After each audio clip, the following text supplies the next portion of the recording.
An anxiety attack or a panic attack versus anxiety, what's the difference? Keep watching to find out.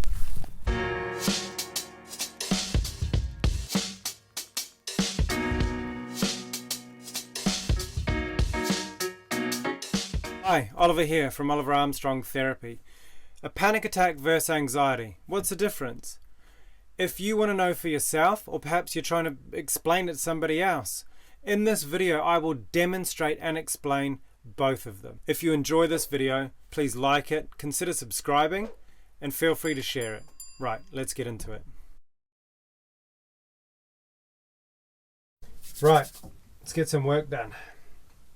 The two, panic versus anxiety. Difference between the two. What if people laugh at you? Don't do it. You suck at acting. Remember what happened in drama class back in high school? You don't have the right camera. You better listen to me. I know what's best for us. Fine, here's some chest pain.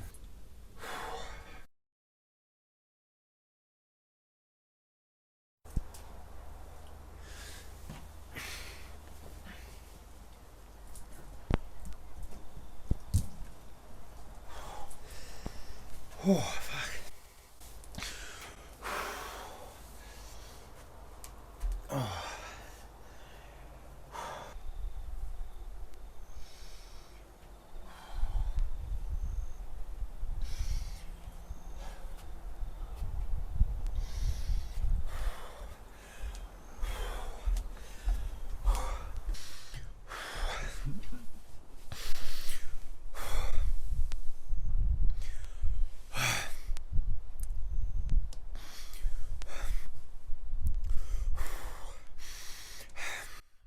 Now, anxiety might seem like some nasty disease you've caught, with the unwanted thoughts, with the dry throat, the sinking feeling of dread in your stomach, the slight dissociation, the self-doubt, the lack of confidence, lack of focus. But actually, it's a normal and natural process of the brain.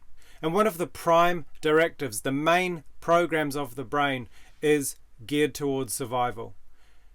To carry on our genes, to keep us alive. And every behavior we have can be boiled down in some way to being directed towards survival. Anxiety itself is a tool for survival. It's a short-term stress response which our body uses in order to get us to safety, to avoid unpleasant consequences, to keep us alive. Our ancestors used this anxious state to keep them alive. For example, when they're out foraging or hunting, they'd have to consider, right, what is around here that could kill me? Now, this may seem like negative thinking, and in a sense it is. In fact, in neuroscience, it's called the negativity bias. And what it is, essentially, it's short-term survival thinking. What could kill me? What is the risk in this situation? I need to be aware so that I can survive. And that is essentially the point of anxiety in the short-term response. And it's supposed to be short-term. We have it for a few seconds to get us out of danger, to avoid those unpleasant consequences. The problem we have, our modern westernized society is so far from natural, so our threats are very, very far from natural also. For example, we have financial stress, relationship stress, work stress, Hollywood image of how we're supposed to look stress. We have stress from social media. The news is always available and it's designed to cause stress. We have it coming from every direction of our life. And once our brain is already anxious from all of this stress, it's looking out on high alert for other stressful threats, other perceived threats. And it will find things in your environment and it will add to it. And then you get more anxiety, more stress. And then you look out for more threats and you get more anxiety and so on. And this is a cycle, a self-perpetuating cycle. The good news is the cycle can be broken. I won't go into detail in this video because that's not what this is about. But essentially, it's about reducing a lot of stressful things in your life. For example, lay off social media. Don't watch the news for a week. Get on top of financial debt. These sorts of things. So with this in mind, what is one thing you could temporarily or permanently stop from today that would make a big impact in your life with regards to reducing the stress, therefore reducing anxiety. What is it? Let me know in the comments. So to recap, anxiety is a natural short-term stress response that the brain uses in order to get us through a threatening situation, to avoid unpleasant consequences so that we can survive. The problem is we have a lot of sort of unnatural, stressful things in our lives, which makes the anxiety more and more, and therefore it prolongs it, and we have anxiety for a longer period of time. That then makes us more anxious about other things we see in our environment, and that creates this cycle where we get more anxiety, more stress, and it keeps on going unless we break that cycle. What about panic attacks? Panic attacks are essentially anxiety at full throttle. It's the survival response at its maximum intensity. Panic attacks can be so intense that they honestly feel like you are dying.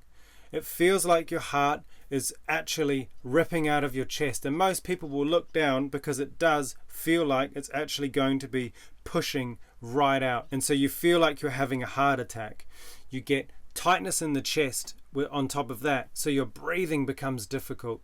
You get tunnel vision, sometimes pins and needles, sweating, stomach cramps, diarrhea, all sorts of stuff.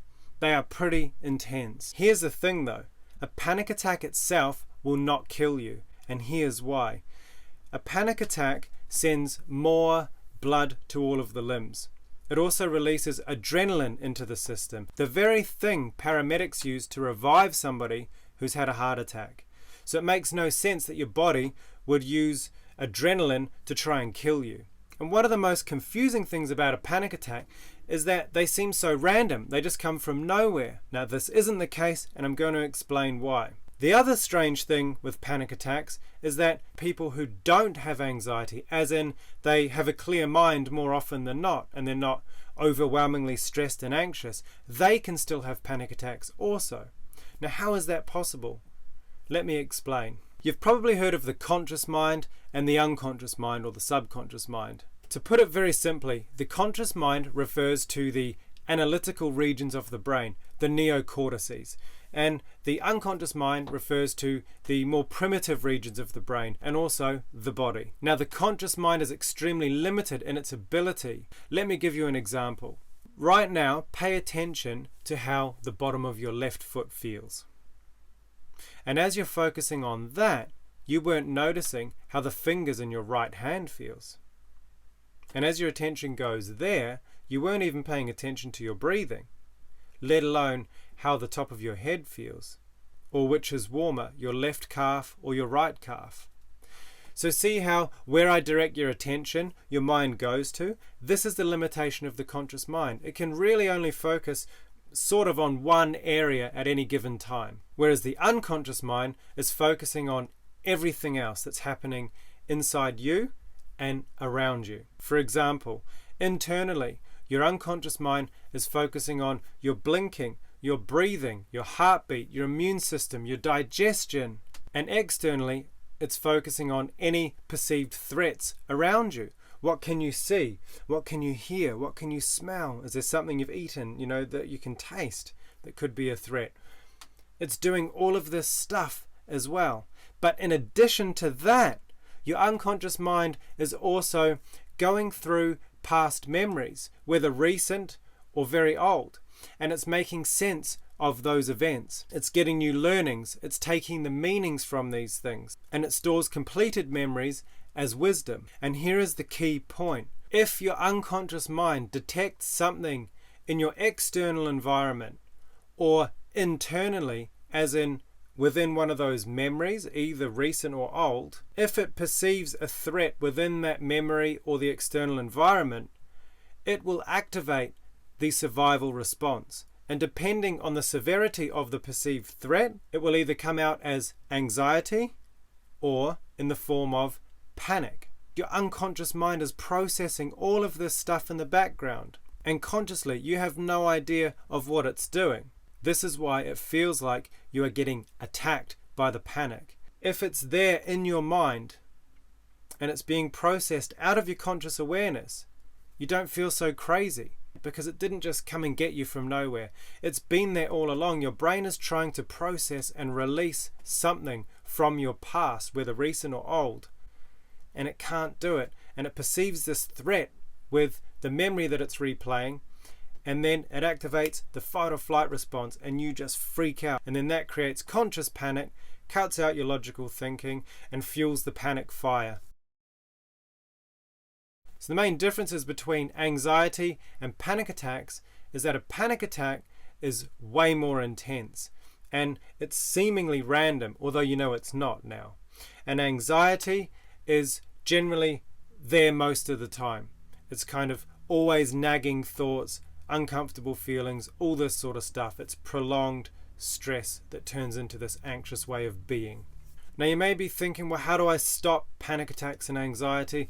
And I can't go into that in depth in this video, but essentially, and I've already mentioned this, if you start reducing the things that trigger stress for you, it will have a big impact and shift you towards being more calm. But start small. Stop social media for a week. Stop the news for a week. If you've got lots of stuff to do, write lists. Delegate it to other people. I had anxiety for most of my life. I had panic attacks for many years, and I no longer have them in my life and haven't done for a long time now. I have an understanding from the inside out of anxiety and panic.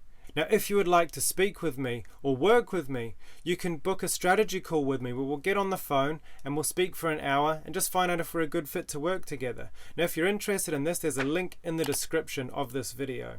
If you have any questions at all, please put them in the comments below and I'll answer them as soon as I can. Or feel free to reach out to me from my website, oliverarmstrongtherapy.com. You can contact me directly and we can have a private conversation. Thanks so much for watching this video. I really appreciate that you stuck around to the end. Please give it a like if you liked it. Share it with anyone who could benefit from this video, and really consider subscribing. I'd love to have you on board. Once again, thanks so much for watching. I'll see you in the next video. Bye for now.